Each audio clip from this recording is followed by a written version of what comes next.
দেখো আবার একটা রান্নার ভিডিও নিয়ে চলে এসেছি। শস্য দিয়ে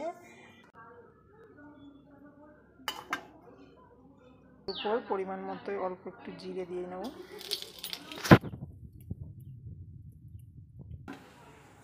ভেন্ডিগুলোকে দিয়ে দেবো।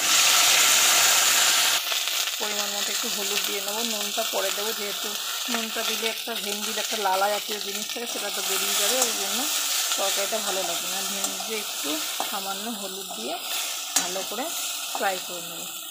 হয়ে গিয়েছে। এবার 1 টেবিল চামচ স্পুনের মতন শস্য বাটা দিয়ে নেব।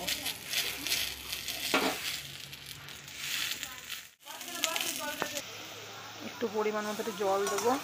জল দিয়ে ভালো করে একটু শস্যটাকে কষিয়ে নেব। শস্যটা এরকম গা মাখা থাকবে। দেখো কি সুন্দর দেখতে লাগবে, খেতেও সেরকম স্বাদ হবে। দেখো ভেন্ডি দিয়ে শস্য, গা মাখা ভেন্ডি